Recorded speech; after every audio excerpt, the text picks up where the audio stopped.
Vivemos esperando dias melhores, dias de paz, dias a mais, dias que não deixaremos para trás.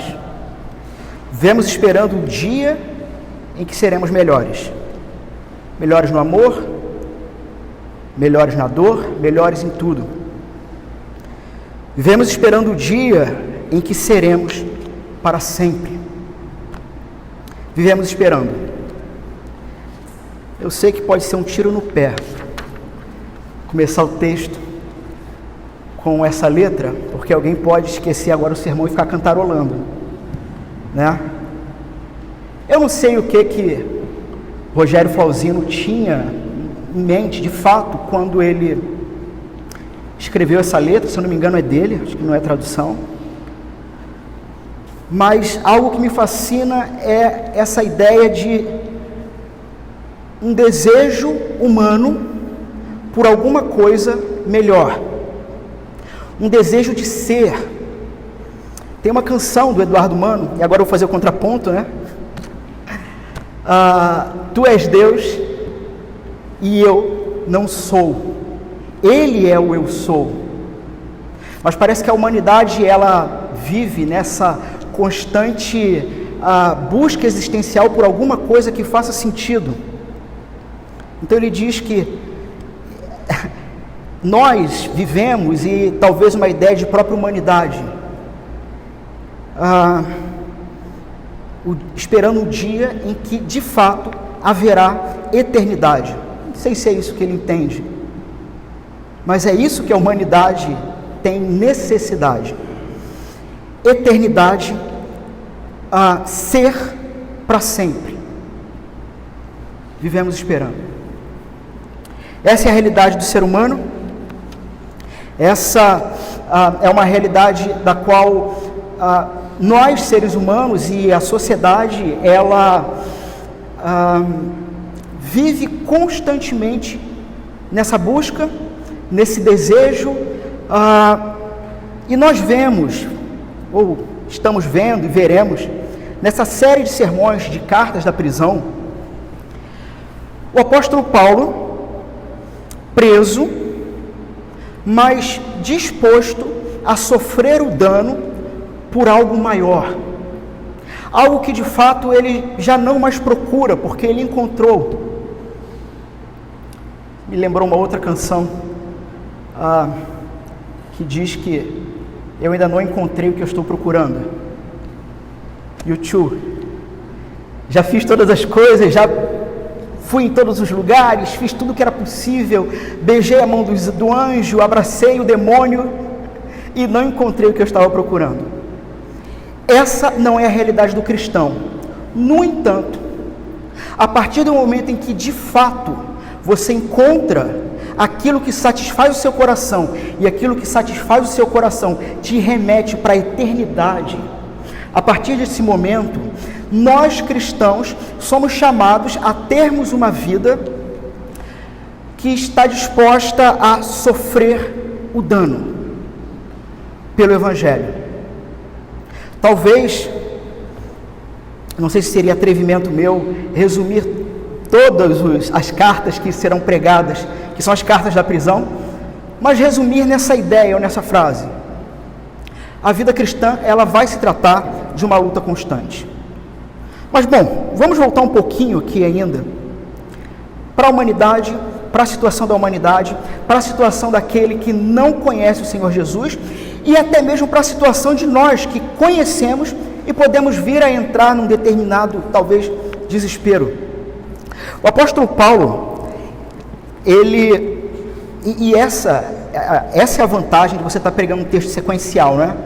É que você não precisa inventar a roda, é só dizer o que está escrito no texto. Ele começa dizendo o seguinte: olha, por esta causa, eu, Paulo, pela causa de quê?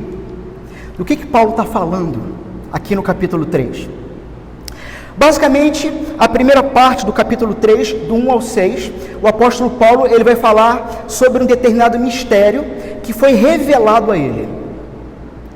Então, um mistério, e que inclusive é um tema muito recorrente nos escritos de Paulo, foi revelado, e ele vai falar sobre esse mistério. Do verso 7 ao verso 12, ele então vai dizer que esse mistério, esse mistério que foi revelado a ele, o leva a uma comissão, o leva a uma missão, ou seja, o leva à responsabilidade de realizar alguma coisa. E a partir então do verso 14, o apóstolo vai fazer uma oração. O que ele fez até então aqui? Bom, ele apresentou a partir da segunda metade do capítulo 2, um contraste, uma dupla alienação dos gentios diante de Cristo. Então ele está falando dos gentios. Muito provavelmente, eu sei que tem irmãos entre nós que tem, que vêm de linhagem judaica, né? Um dos nossos diáconos, pelo menos eu sei que não sei se mais alguém na igreja mas os que não são, o apóstolo Paulo está dizendo o seguinte: todos os gentios, absolutamente todos os gentios se encontravam alienados de Deus e alienados do povo de Deus, separados do povo de Deus. Ele falou isso na segunda metade aqui do capítulo. E ele vai falar também sobre uma dupla reconciliação através de Cristo. A morte e a ressurreição de Cristo promove a reaproximação dos perdidos, dos gentios, com Deus, e promove a realidade de que nós, gentios, fomos enxertados, fomos colocados dentro do povo de Deus. Fomos adotados pelo Senhor. Inclusive, ele usa esse termo em alguns momentos, a questão da adoção. É muito interessante essa ideia da adoção, porque em Roma, um pai, ele tinha o direito de, nascendo o filho, havia um determinado ritual onde eles colocavam a criança com 9 dias diante do pai. Se o pai pegasse essa criança e desse um nome, ele estava assumindo como pai e a criança seu filho, mas ele tinha o direito de recusar. Em contrapartida, um filho adotivo era alguém que ninguém, no caso o pai adotivo, né, não tinha nenhuma obrigação de ser pai, de adotar aquela criança, mas ele toma uma decisão de adotar aquela criança, e neste sentido, por conta disso, os filhos adotivos, na época, no contexto de Roma, eles tinham muito mais valor do que filhos de sangue. Não é à toa que alguns imperadores são filhos adotivos.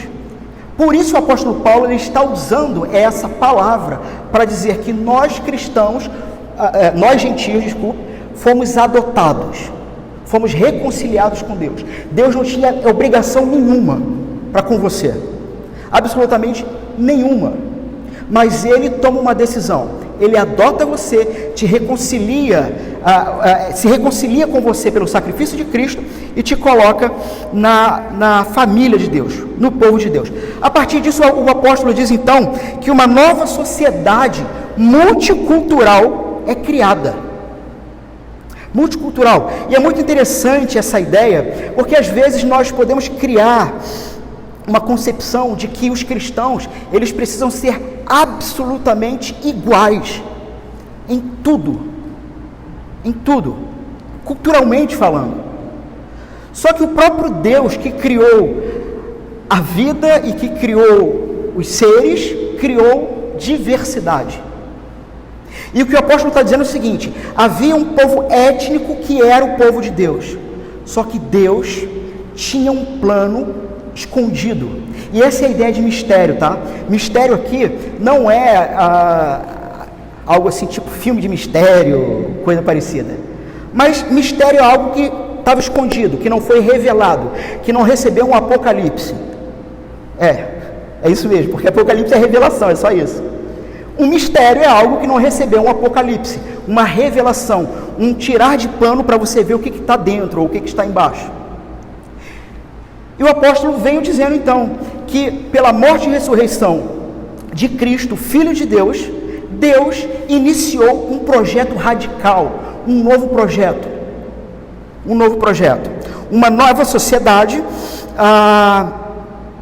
que além de ser a família amada de Deus, também é o templo de Deus. E aí, de repente, o apóstolo vem falando sobre isso e ele desvia a atenção do seu discurso para si mesmo.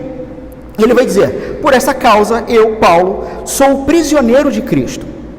Bom, parece haver uma ironia aqui, porque o apóstolo está preso em Roma, aproximadamente anos 60, 61, algo assim.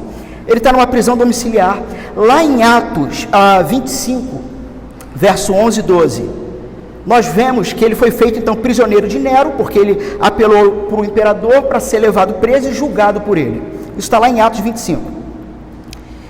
E aqui, em toda a carta, desde o início, o apóstolo apresenta Cristo, o Senhor soberano, o Cristo cósmico, o dominador do tempo, o dominador do espaço, e que esse Cristo Senhor do cosmo, do tempo, do espaço, de toda a criação, ele tem o seu apóstolo, um apóstolo comissionado, preso, debaixo da autoridade romana e aparentemente com seu ministério ineficiente. Só que o apóstolo deixa claro o seguinte: veja, sim, eu estou preso aqui e escrevo essa carta, mas não estou preso por Nero, não estou preso por nenhum governador desse mundo, porque existe um rei soberano e ele me cativou a ele mesmo. Tem um livro, um novo livro do Jonas Madureira sobre discipulado. Eu recomendo demais esse livro aos irmãos. A introdução do livro é espetacular. Quando ele fala sobre essa ideia de o discípulo, aquele que ama Cristo, é aquele que foi cativado por Cristo, que foi feito cativo pelo próprio Cristo, e que o Cristo, ele trabalhou para que isso acontecesse. Ele, inclusive, quem faz o prefácio, se eu não me engano, esqueci o nome de quem fez o prefácio, mas ele vai dizer o seguinte: ele vai usar uma ilustração, uma história do Pequeno Príncipe, que está o Pequeno Príncipe e a raposa, e parece que a raposa diz o seguinte para o príncipe: eu não vou brincar com você, ou alguma coisa assim, porque para mim você é só mais um menino, e eu para você sou só mais uma raposa. Agora, a partir do momento em que você me cativar, para mim você será o único menino, e a partir do momento em que eu estiver cativada por ti, eu sei que para você eu serei a única raposa da existência. Então essa é a ideia de Paulo. Paulo está dizendo o seguinte: Cristo me cativou e me fez prisioneiro nele. Para mim não existe outro ser e outro Senhor. E o apóstolo Paulo, inclusive, aqui ele já está pontuando o seguinte: o verdadeiro Senhor da sua prisão é Cristo, porque Ele é o Deus soberano. Vivemos dias polêmicos em relação à política, né? Eu, sinceramente, graças a Deus, tenho me afastado, pelo menos das discussões. Mas eu confesso que em alguns momentos meu coração apertou, principalmente quando um determinado sujeito lá foi solto. Mas teve um pastor que postou uma frase, acho que foi no Instagram, que aquilo veio como um bálsamo. O Senhor Jesus continua assentado em seu alto e sublime trono, governando sobre todas as coisas. Irmãos, isso é um alento para a gente. E é por causa de verdades assim que o apóstolo Paulo sofre o dano, porque ele sabe pelo que ele está lutando, pelo que ele está vivendo. Irmãos, e aí eu vou falar aí para os dois lados, tá?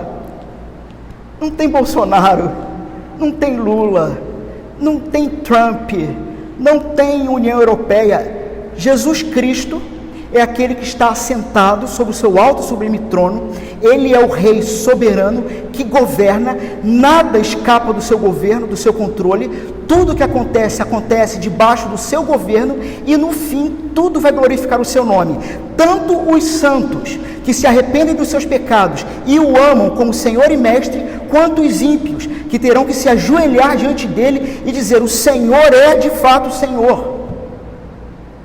Eu gosto quando Paul Washer, ele diz o seguinte, que se alguém dissesse: mas e se o sujeito não quiser se ajoelhar diante do Rei dos Reis quando ele regressar?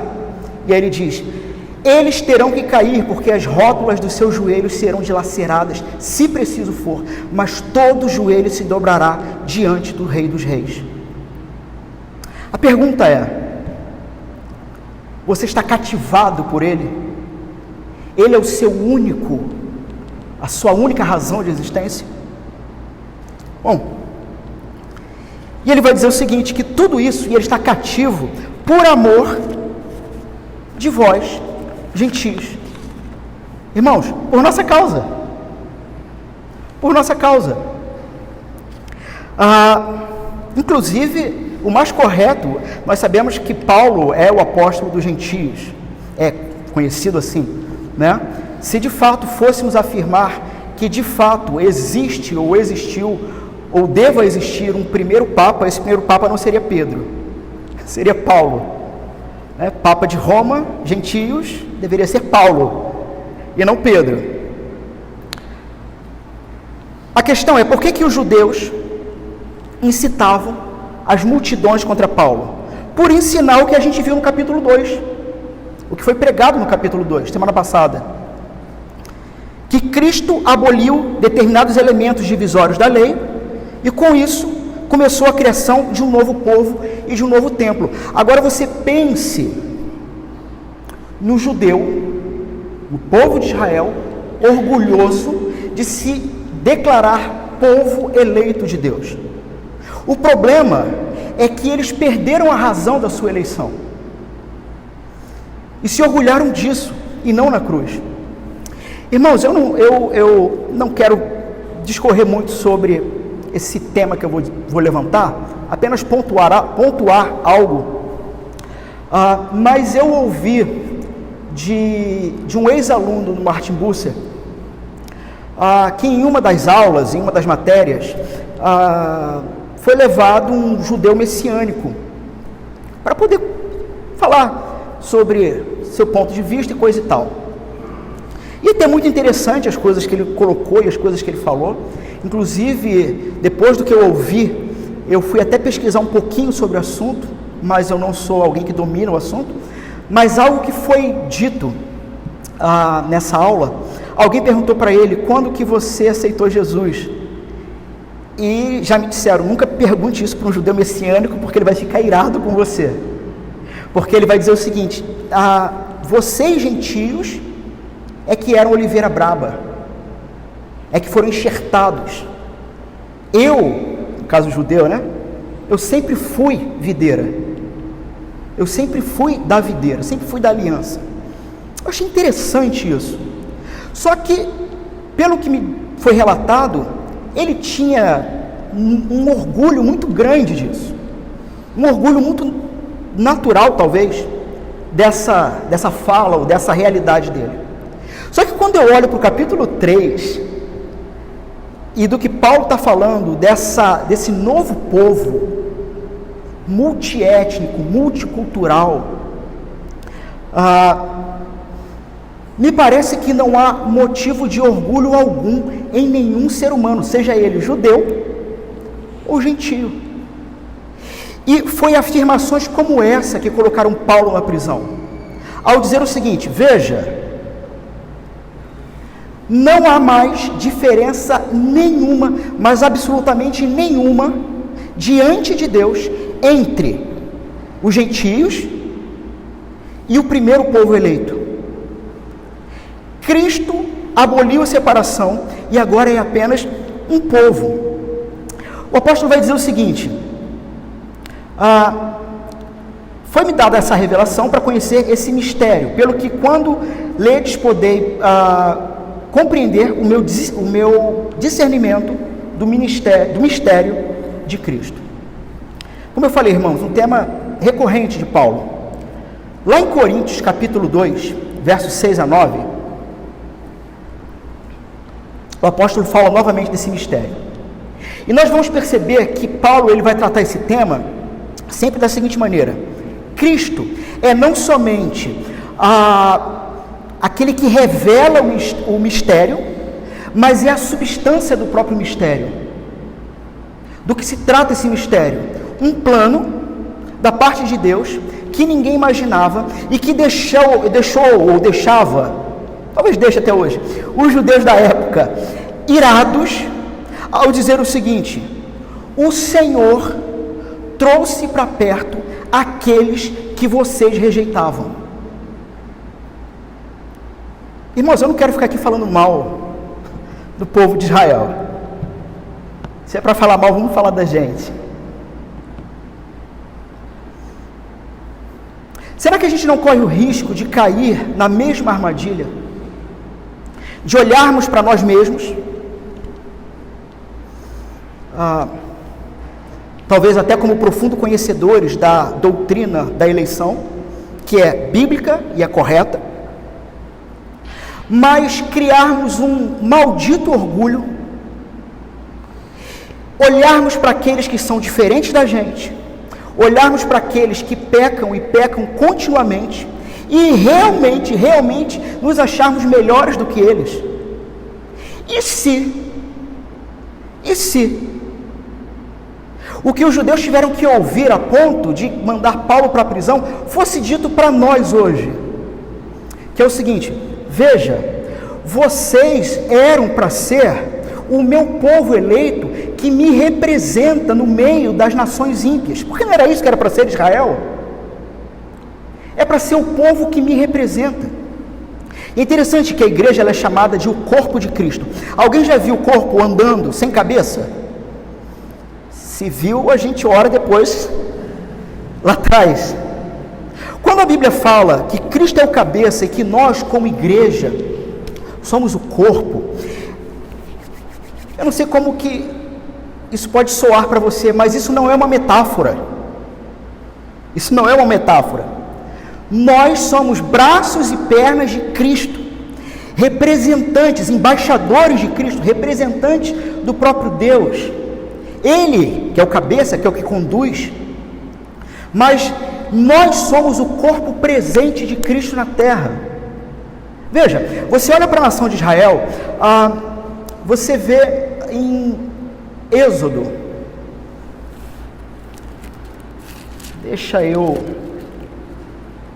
já que está gravando, né? Não é bom a gente deixar furo. Êxodo 19 diz o seguinte: Deus falando com Moisés: agora, pois, se diligentemente ouvirdes a minha voz e guardardes a minha aliança, então sereis a minha propriedade peculiar dentre todos os povos. Porque toda a terra é minha. Vós me sereis reino de sacerdotes e nação santa. São essas as palavras que falarás aos filhos de Israel. Reino de sacerdotes e nação santa. Israel, povo de propriedade particular de Deus, chamado para ser uma nação de sacerdotes, um reino de sacerdotes, ou seja, alguém que faz a mediação, alguém que aponta, alguém que faz a reconciliação, alguém que olha para as nações ímpias em sua volta. Aí você pensa em Israel como uma espécie de redoma e as nações ímpias em volta. Israel está ali como representante de Deus, que deve fazer mediação. Foram chamados para isso, mas o que eles fazem? Se fecham no seu próprio mundinho. E mais, nação santa. E aí você vai, quando fala sobre nação santa, você vai em Levítico 19 também, que é o capítulo que poderíamos chamar de o capítulo da santidade, porque ele começa dizendo: disse o Senhor, fala a toda a congregação dos filhos de Israel, santos sereis, porque eu, Senhor, vosso Deus, sou santo. E aí o capítulo 19, ele vai escorrer uma série de repetições da lei. E se você entende, então, que por causa dessa introdução, o que vem a seguir é um reflexo de santidade, porque veja, sereis santos porque eu sou santo, portanto, e aí leiam em casa o capítulo 19, os irmãos vão perceber que santidade está para muito além de uma vida moral correta. Sim, uma vida moralmente correta faz parte da vida cristã. Só que aqui, no capítulo 19 de Levítico, santidade tem relação com justiça. Ou seja, um povo que é chamado para ser justo, para que as nações que estão em volta olhem e digam: nossa, se eles são representantes de Deus, esse Deus é o melhor Deus de todos. Não há Deus maior, não há Deus melhor, porque esse Deus promove uma nação que é justa, que promove justiça. Leia o capítulo 19, que é o capítulo da santidade. Uma nação que é santa e justa, e mais, que nos atrai para si. Mas por que Israel falhou e foi levado cativo? Porque se fechou no seu mundo.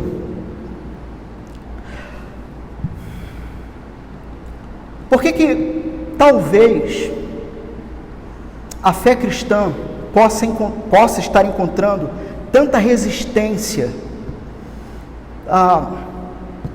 da nossa nação, enfim? Porque talvez estejamos tão orgulhosos da nossa vida moralmente correta e da nossa devoção piedosa a Deus, que estamos nos achando melhores do que os que não estão aqui. Aí o povo de Israel teve que ouvir isso. Graças a Deus a gente não vai precisar ouvir isso, porque o Senhor Jesus colocou a sua lei não mais em tábuas de pedra, mas em carne, em coração. Então o apóstolo diz isso, verso 6: nós somos co-herdeiros, membros do mesmo corpo, co-participantes da promessa em Cristo Jesus, por meio do Evangelho. Ou seja, não existe mais diferença, não existe mais separação alguma entre gentios e judeus. Não existe povo maior ou melhor do que o outro. E Paulo vai continuar, do qual, por causa disso, eu fui comissionado pelo dom da graça de Deus, a mim concedido, e ele se coloca como o menor de todos os santos, pregar aos gentios o Evangelho sobre as insondáveis riquezas de Cristo. Então o apóstolo está dizendo o seguinte: você chegou à concepção de que você foi colocado dentro do povo de Deus? Ok, só que agora você tem então um ministério de união e conciliação. Você foi conciliado, você que não merecia, você que era um pecador. Gosto de pensar em Efésios capítulo 2, você que estava morto nos seus delitos e pecados, e não havia nada em você que fizesse com que Deus olhasse para você e tivesse misericórdia, mas Ele vos deu vida estando vós mortos, porque assim Ele quis. Isso é claro para você? Muito bem. A partir disso, você é chamado a anunciar essa verdade. Verso 9. Manifestar, então, qual seja a dispensação do mistério, desde os séculos ocultos, em Deus que criou todas as coisas. E ele volta novamente a esse tema do mistério. O mistério que esteve oculto dentre todos os séculos, de todas as gerações, mas foi manifesto. Algo que não seria possível passar pela mente, pelo coração humano. Irmãos, deixa eu tentar fazer os irmãos pensarem nisso que ele está dizendo. Antes do Filho de Deus encarnar, antes do Verbo, do Logos, encarnar, ele era Espírito. Pai, Filho, Espírito. Um Deus trino, Espírito. Ele cria o ser humano perfeito, que é composto de, e a perfeição está nessa composição, matéria e espírito. O ser humano se rebela contra Deus, decidindo viver uma vida indiferente à vontade de Deus. Com isso, o que era a parte espiritual do ser humano se desconecta de Deus e morre. E gradativamente o que é físico vai morrendo, porque o ser humano não tem mais acesso à árvore da vida. O ser humano vai morrer. O salário do pecado é a morte. Ele vai morrer. E aí o Verbo, o Logos, a palavra de Deus, diz o seguinte, ou toma a seguinte decisão na Assembleia Trina: eu vou me fazer como eles, eu me torno material, matéria. Deus se torna ser humano, para a partir de morte e ressurreição, reviver o espírito do ser humano e fazer ele completo novamente, atraindo ele para si e para o Pai. E aí eu me lembro de Paul Washer pregando sobre um salmo, agora não me recordo o salmo, mas que ele vai dizer o seguinte: nunca, em toda a eternidade, nenhum ser celeste imagina o ser humano, mas imaginou, ou pensou, ouviu um homem, um representante nosso, um homem de carne e osso, adentrando pelo reino celeste e assentando à direita do Pai. Quem podia imaginar isso? Você consegue pensar que do lado do Pai tem um ser humano perfeito, mas um ser humano? Ele vai dizer então que esse plano de Deus, isso que era inimaginável, que foi revelado, cabe a ele pregar, e não somente, tem um objetivo para ele pregar isso, para que pela igreja, veja, por nós, essa multiforme sabedoria de Deus. Os comentaristas vão dizer que essa palavra no grego, ela tem uma ideia de algo multicolorido, ou seja, é algo que está para além da nosso pensamento, da nossa imaginação. A multiforme sabedoria de Deus se torne conhecida, e não somente pelos homens, mas pelos seres celestiais. John Stott, ele fala o seguinte sobre esse trecho: é como se o tempo, a história, fosse o teatro, a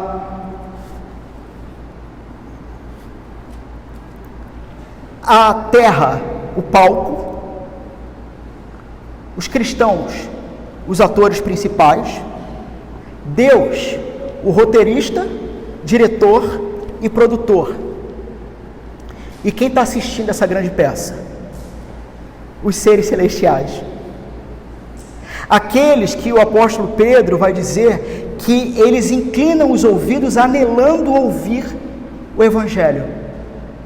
Então, não somente, é muito interessante o que o Paulo está dizendo, que essa verdade, é como se Deus tivesse, é como se não somente aos olhos e ouvidos humanos, o coração humano tivesse passado essa verdade, mas o próprio Deus tivesse virado para os seres celestes e dissesse assim: eu não vou falar para vocês, vocês vão ver acontecer, vocês vão ver o que eu estou fazendo, vocês vão ver o que eu vou fazer desses homens e mulheres que me odeiam e que pecam. Farei deles amados, povo eleito, nação santa, sacerdócio real. E os seres celestes ficam boquiabertos com isso, inclinando os ouvidos e querendo entender isso.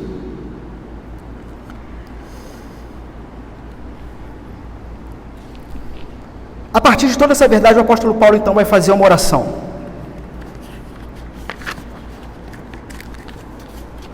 Ele vai trabalhar basicamente 4 temas.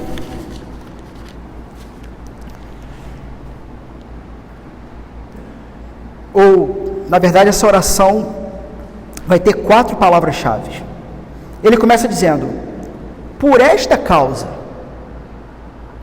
porque Deus fez de judeus e gentios um único povo, de uma maneira que não somente homens, mas nem seres celestiais poderiam imaginar. Por causa disso, eu não consigo me conter e me coloco de joelhos e oro pela igreja. Ele vai pedir então força. Ele ora para que sejamos fortalecidos pela inclusão de Cristo mediante o Espírito. Peço que da riqueza da sua glória Ele os fortaleça com poder interior pelo meio do seu Espírito. É a primeira coisa que o apóstolo pede para a vida dos cristãos: força pelo poder do Espírito, porque ele está preso e nós também podemos ser presos pelo Evangelho. Ele pede amor, que sejamos arraigados e alicerçados em amor. E eu vou ler o verso 17 na versão NVT, mas acompanhe na sua versão. Mas eu acho essa versão espetacular. Então Cristo habitará em seu coração à medida que vocês confiarem nele. É quase uma relação de feedback. Sendo fortalecidos pelo Espírito de Deus, Cristo habitará no seu coração. E à medida em que você confiar nele, ele habitará mais. E quanto mais ele habitar, mais você vai confiar. Suas raízes se aprofundarão em amor e os manterão fortes. Irmãos, se de tudo que eu falei, talvez os irmãos esquecerem, guardem esse verso. Esse verso já salvou a minha alma várias vezes. Várias vezes. Na medida que Cristo habitar em seu coração, você vai confiar nele. E as suas raízes se aprofundarão em amor. E você vai ser mantido forte. Então ele pede por força do Espírito. Essa força do Espírito gera no seu coração Cristo. Quanto mais você crê em Cristo, descansa em Cristo e confia em Cristo, mais ele cresce. E quanto mais ele cresce, mais ele gera um aprofundamento de amor como uma raiz. E esse amor vai te manter forte. O que nos lembra do texto, textos como o verdadeiro amor lança fora ou afasta o medo. Ele pede compreensão e conhecimento. Que os cristãos conheçam o amor de Cristo em todas as suas dimensões, embora, claro, estejam além do conhecimento. Novamente a versão NVT. Também peço que, como convém a todo o povo santo, vocês possam compreender a largura, o comprimento, a altura, a profundidade do amor de Cristo.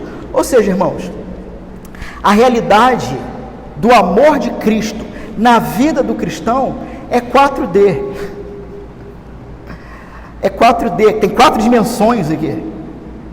Irmãos, não tem muito aqui. Paulo ele está quase que sendo aqui poético.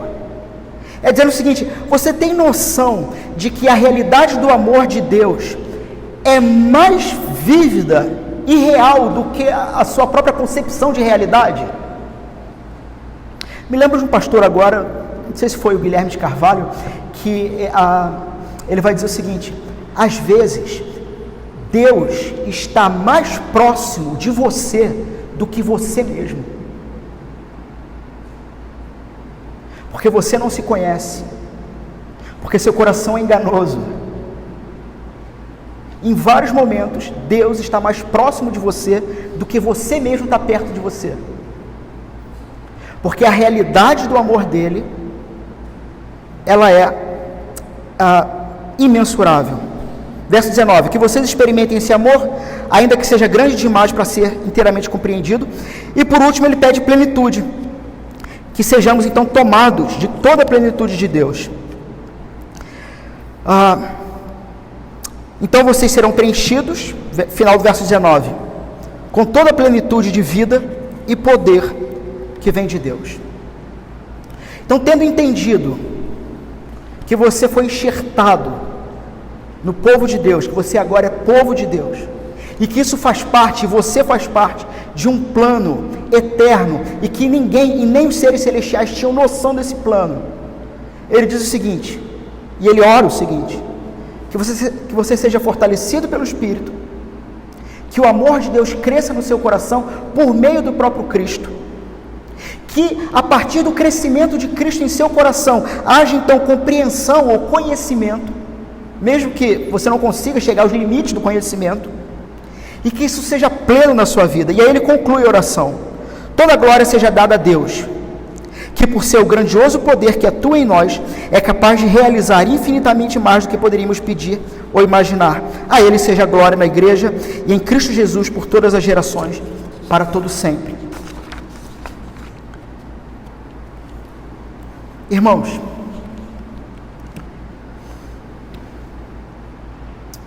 em 1961,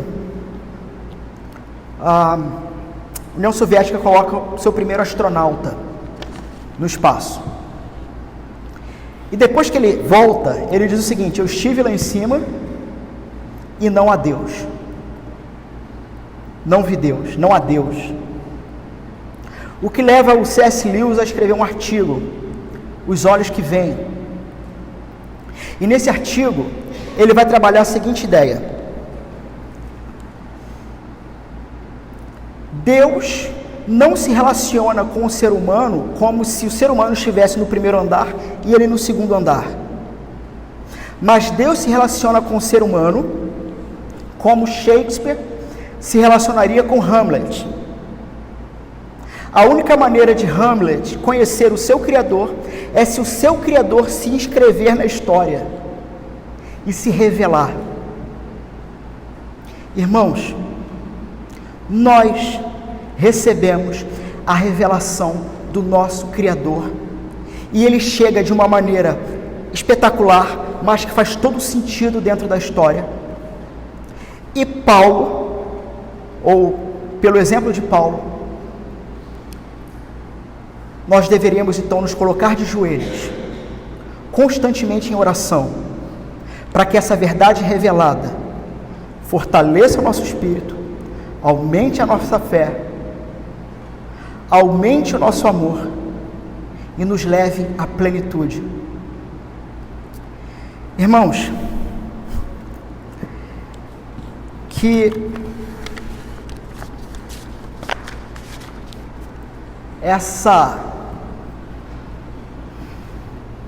talvez essa necessidade existencial que muitos ainda possam ter, de motivo, de razão para viver, para trabalhar, para ser melhor do que é, seja encontrada nesse que nos uniu ao Pai, e não em qualquer outra coisa.